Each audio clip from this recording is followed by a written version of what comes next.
LawSikho's thorough newspaper analysis for 12th October 2023. Now, chalo, editorial section की तरफ चलते हैं. We'll start with the editorial session today. Why are the cases against Yunus drawing attention, which we have taken from the Hindu? Then we'll be discussing about some news update and the legal news update coming from the Honorable Supreme Court and the High Court. And today we have a very interesting news update.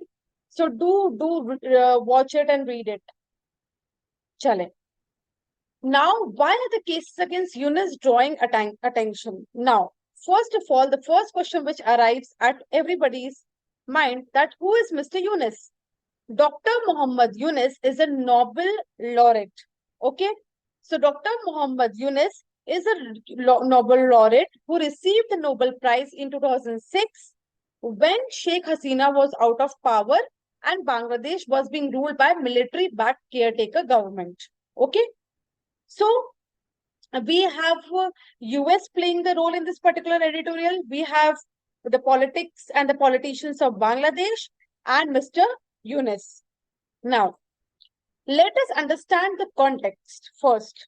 So there is an anti-corruption commission which have filed the case against the members of the board of directors of Grameen Telecom. Okay? In that particular member, this included Nobel laureate Dr. Muhammad Yunus over the allegations that the particular Grameen Telecom is involved in misusing funds from the workers.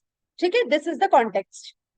Now, this is one of the several complaints which are filed against Mr. Yunus because in the backdrop of a slew of the official investigation by Sheikh Hasina government, an open letter of 175 global leader that included Nobel laureate called for the withdrawal of judicial cases against Mr.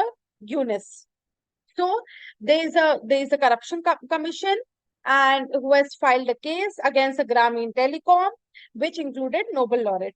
Now, why in this particular whole scenario, US is playing the role? Over the past several years, the Bangladesh government has faced sustained criticism from the US government. Okay? Especially from the US State Department for alleged democratic backsliding on human rights issue. So the Bangladesh government has faced many criticism from the US. Okay. In this context, the support from senior figure within the US establishment, like the former Secretary Hillary Clinton, had made Yunus a representative figure of US diplomatic pressure and a rival to Sheikh Hasina government. It is this angle that has added an international and a political dimension to the case against Mr. Yunus. Now, does he pose a political challenge? Now, let us understand that. Muhammad Yunus has received a Nobel Prize. And when Muhammad Yunus received the Nobel Prize, Sheikh Hasina was out of power and Bangladesh was led by a caretaker government, which was backed up by the military. It was a phase when Bangladesh faced threat of terrorism repetitively. In 2007, Mr. Yunus has issued an advertisement where he was seeking a public opinion about him in launching the political party. Sheikh Hasina was in jail at that time for nearly 11 months under the charges of extortion. Since the beginning of the second term of Sheikh Hasina's government in 2009, Mr. Yunus has faced increased scrutiny of his initiative. In October 2019, a Dhaka court even issued an arrest warrant against him after he failed to appear in person, and the charges were against the violation of labor law. His famed model of financial support to women of rural Bangladesh has also come under the scrutiny of Bangladesh government. However, in the backdrop of US campaign, there has been a hush demand for a third alternative or a government that will not be led by Awami League or its political rivalry, that is BNP, Bangladesh National Party. So, US का campaign के backdrop में demand रही कि इन दो parties के अलावा भी एक थर्ड पार्टी होनी चाहिए, और दो पार्टी है अवामी लीग और दूसरी है Bangladesh national party. So it wanted a third party. Okay, now so what is the third party alternative? Bangladesh is a state political stalemate between Awami League and BNP, that is Bangladesh Nationalist Party. On the one hand, the Awami League Party is not in favor of holding elections. On the other hand, that is BNP wants election under the caretaker government led by military. There is another section of Bangladesh also with the support from the US, which has campaigned for the third alternative, which will be led by Mr. Muhammad Yunus. The fact that Mr. Yunus enjoys the support of Americans who critique Sheikh Hasina has made him a political rival of Miss Hasina. So I hope you get that Mr. Yunus is a big support from the US government, and Sheikh Hasina does not want him to come to the majority. Now, what is the PM's position? In response to the concern raised, Sheikh Hasina has said that international observers are welcome to join the probe. More investigators joining the probe will further unmask Miss Hasina. Ms. Hasina said about that. However, it does not indicate that political shadow boxing has ended between the two. The investigation that Ms. Hasina government began in 2009 has reached a critical phase. The trial of Mr. Yunus began on October 22nd and focuses on his reluctance to obey the labor laws of Bangladesh.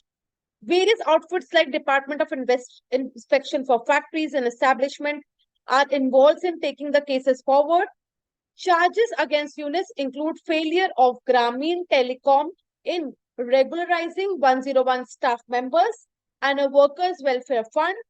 The biggest but unspoken allegation against Mr. Yunus that he abused his celebrity status to avoid the accountability. So, this is a very small matter when it comes to when we see as a country per se that Bangladesh has some political rivalry and there's some third alternative party coming. But why Mr. Yunus has a, the Yunus case has been drawing attention because it's a US backed up. So various parties are involved. So that's all about the editorial session. Now we'll continue with the national news of the day. Now, let us start with the national news of the day. 8 foreign nations take part in Annual Joint HADR, that is Humanitarian Assistance and Disaster Relief Exercise in Goa. So, a phenomenal humanitarian assistance and disaster relief annual joint which happened in Goa. The exercise was hosted by Indian Navy and it was from October 9th till 11th. Now, which were the 8 foreign countries? So, Comoros, Madagascar, Maldives, Mauritius, Mozambique, Seychelles, Sri Lanka, and Tanzania. Now, the event concluded with a multi-agency capability demonstration at Molbert within the port of Mozambique to showcase drills on rescue and relief. Now, an industrial display was also organized by FICCI coordination with the Indian Navy to showcase ready to export HADR equipment manufactured by both public and private sectors. So, this particular event happened, which happened in Goa, and 8 foreign countries participated in this particular event. Now, the seminar was also to discuss synergy in response to climate change and associated disaster adaptation and mitigation. चले next national news की तरफ चलते हैं. ISRO to launch first unmanned test flight for Gaganyaan on October 21st. So, phenomenal move by the ISRO Space Agency. The National Space Agency ISRO will launch an unmanned first test flight on October 21st in preparation of Indian human space mission Gaganyaan in 2024. So, there will be 2 preliminary missions before the actual human mission goes to space late next year. Now, the question comes from where the test will be conducted. The test will be conducted at Satish Dhawan Space Center in Sri Harikota. The test involves launching a new crew module to outer space and bringing it back to Earth safely and recovering it after touchdown in the Bay of Bengal. So this is the mission all about. Gaganyaan project envisages demonstration of human space flight capability by launching a human crew to an orbit of 400 kilometers and bringing them back safely to Earth by landing in Indian Sea waters. So इसकी पहली test flight कब होगी? अक्टूबर 21 को इसकी पहली test flight होने वाली है. This is a very important aspect because पहला ऐसा स्पेस मिशन होगा जो 2024 में होगा and which would be named as Gaganyaan. India received fifth set of Swiss bank account data. Now, Indian government has recently received valuable data regarding bank account held by Indian nationals and organizations in Swiss bank as a part of annual automatic information exchange. Now, the Switzerland has shared approximately 36 lakh financial account with a total of 104 countries. Notably, this marks the fifth instance of information exchange between Switzerland and India. Now, the particular data which we have received has insights into the reporting financial institution, the account balance, and capital income associated with this account. It also have various information related to whether this particular account relates to individual, cooperation, trust. Now, this exchange adheres to the established global standard for automatic exchange of information. So, India received fifth set of Swiss bank account data. Okay, चले next news की तरफ चलते हैं. Important days की तरफ चलते हैं. International Girl Child Day 2023. चलिए. International Day of Girl Child was celebrated in 2012 and it is marked annually on October 11. तो पहली बार कब सेलिब्रेट हुआ?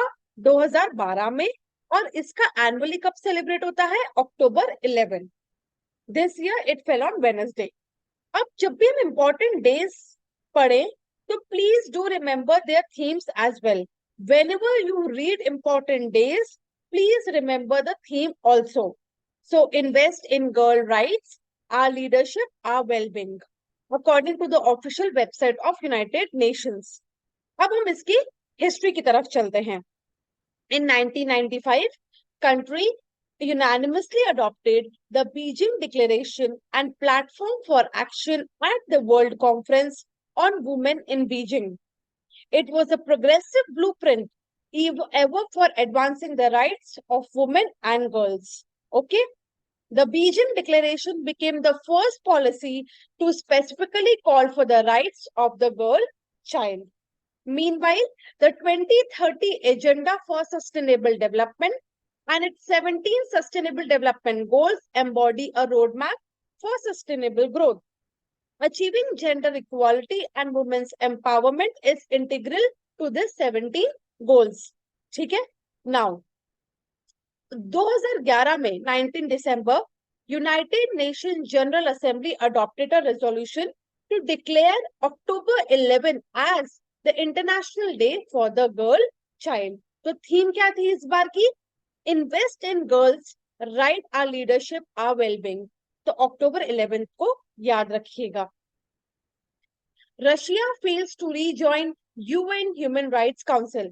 So we recently studied a news in previous TNA जहां पे ये बात करी गई कि Russia would be contesting for UN Human Rights Council membership. So Russia has failed to get re-elected as a member of UN Human Rights Council. The state was expelled from the top human rights body last April after its forces invaded Ukraine. So it had hoped of getting a fresh 3-year term would highlight division between UN member states over whether or not to keep supporting Ukraine.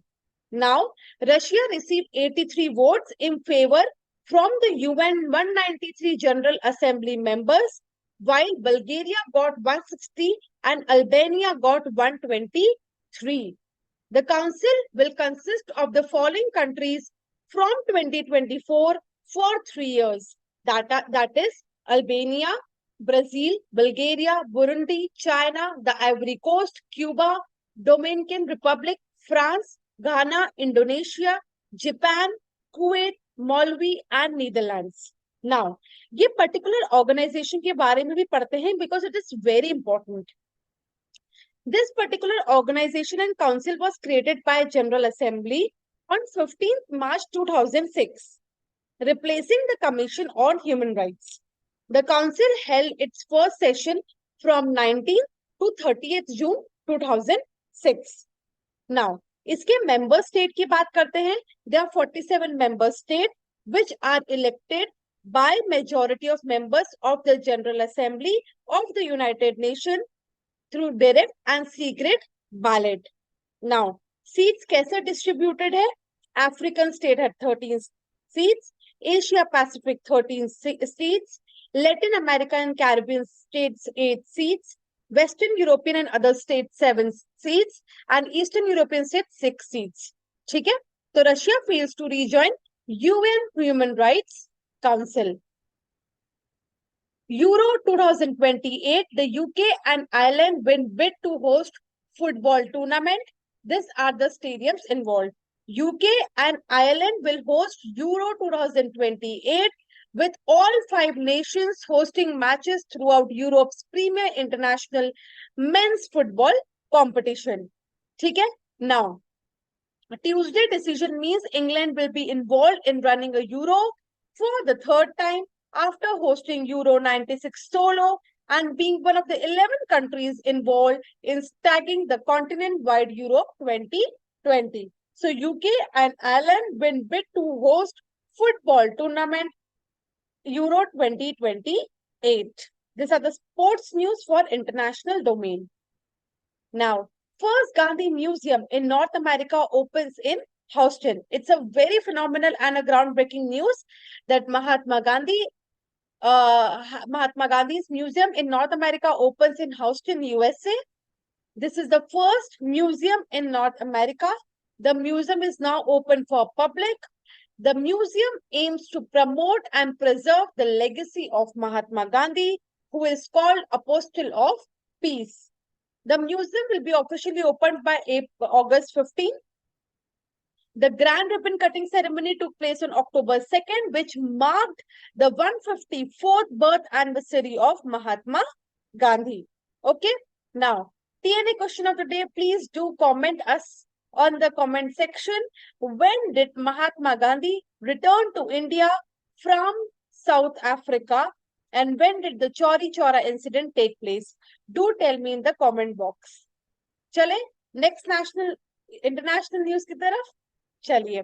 All about Operation Iron Swords, Israel launch after Hamas surprise attack. The Israel Defense Forces on Saturday launched Operation Iron Swords in response to Hamas surprise attack on Israel. Now, ये particular operation क्या है? Operation Iron Sword is Israel's retaliation for a surprise attack by Hamas, a Palestinian Islamic militant organization. Now, the Israeli military said that it had responded with airstrikes into Gaza, where witnesses reported hearing heavy explosions and multiple dead and wounded being carried into the hospital. This particular operation takes into account all the attackers who have infiltrated into Israel and are carrying out attacks on civilians and Israeli defense forces. So, आप लोग news में पढ़ ही रहे होंगे about the war that is going on between Israel and the Hamas, and a very groundbreaking news, but it requires a lot of sensitivity to watch the videos and the news coming up. So the Operation Iron Sword launched from the Israel. Legal update की तरफ चलते हैं. It's the legal update that is coming on from the Delhi High Court in the case of Humans of Bombay Stories Private Limited versus People of India Social Media Private Limited and another. Now, ये particular जो news आई है इसका editorial हमने कुछ दिन पहले TNA में share किया था. Now it was related to a copyright work which was filed by Humans of Bombay against the people of India, and the judgment came up from the Delhi High Court states that Humans of Bombay and people of India can't use each other's copyrighted work, no monopoly in running storytelling platform. So the Delhi High Court has stated that Justice Pratibha M. Singh decreed the suit filed by Humans of Bombay against people of India, alleging copyright infringement of its content. While closing the suit, the court noted the stand of people of India that Humans of Bombay is not a unique platform and that other platforms with similar idea models are being operated. People of India also submitted that similar platform imitate the platforms Humans of New York, which started in 2010, and thus Humans of Bombay cannot raise any grievance. Justice Singh also recorded Humans of Bombay's stand that it had no objection to people of India running its platform as long as it does not copy its images. Now, the other observation that come up, the court held that it is a settled legal position that there is no copyright in an idea. However, it added that if the expression of idea, that means how the idea is expressed, is copied, it would constitute infringement of copyright.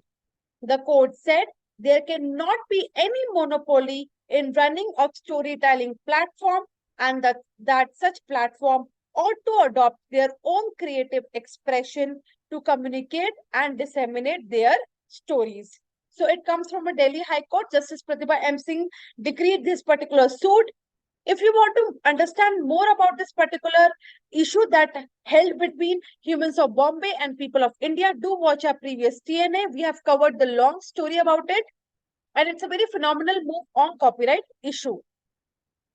Now, caste or religion of litigant should never be mentioned in judgment. Supreme Court to all courts in the case of State of Rajasthan versus Gautam, son of Mohanlal. It's a very revolutionary step that is coming up by the Honorable Supreme Court, that the trend that is followed by the trial court and the high court of mentioning the caste or the religion of a party in the cause title of judgment while deciding a criminal appeal arising from the child sex abuse case in Rajasthan. Supreme Court was surprised to note from the cause title of the judgment of the trial court and the high court that respondent caste was mentioned. The court stated that an accused has no caste or religion when the court deals with this case. We fail to understand why the caste of the accused hasn't mentioned in the cause title of the judgment of the high court and the trial court. The caste or the religion of a litigant should never be mentioned in the cause title of the judgment. The court gave a very revolutionary judgment, and I stand by it that caste or religion of a victim should not never be mentioned in the judgment. So a very revolutionary step coming up from the Honorable Supreme Court in the case of State of Rajasthan versus Gautam, son of Mohan Lal. Now, accused has no right to produce any material at the time of framing of charge coming up by the Honorable Supreme Court in the case of State of Gujarat versus Dilip Singh Kishore Singh Rao. Supreme Court state that the accused does not have the right to produce any material or document to contest the case. The court further emphasized that at the charges stage, the trial court should base its decision solely on the ground of charge sheet material provided by the prosecution, presuming the material to be true for the purpose of determining the existence of the prima facie case. It's a very phenomenal judgment coming up by the Honorable Supreme Court, which you can quote in your Judicial Services mains writing paper, where court clarified that the primary consideration during the framing of charge is to ascertain the existence of prima facie case. At this stage, the probative value of the evidence on record need not be thoroughly examined. I hope I'm making sense to you guys, because it's very phenomenal judgment that is coming up, and you can seriously quote this in your paper whenever whenever it relates to charge sheet and a prima facie consideration. Now, the update that is coming up that we covered yesterday: Supreme Court bench split on abortion of 26-week pregnancy of married women, refers to a larger bench. This particular news we covered yesterday. There's an updation in the news, is that Supreme Court on Wednesday, that is October 11, while hearing the recall application filed by union against the court order allowing the medical termination of 26-week pregnancy of a married woman, referred the matter to a larger bench. Now, the update came lately yesterday, but there was a recall order in this particular case, and the court has referred the matter to the larger bench. Justice Hema Kohli said that her judicial consciousness does not allow her to permit the termination of pregnancy in the light of the latest medical report about the possibility of the survival of the fittest. Justice B.V. Nagaratna said she found no reason to interfere with a well-reasoned order passed by the court. Now, the background is 9th October, the special bench has permitted the petitioner, who is the mother of the two children, to proceed with the medical termination of pregnancy, as she was suffering from the postpartum depression and was not in the position to raise the third child emotionally, financially, mentally. Subsequently, the union filed the application for recalling the order, where the court ordered and gave the medical termination of 26-week pregnancy of a married woman. The court allowed.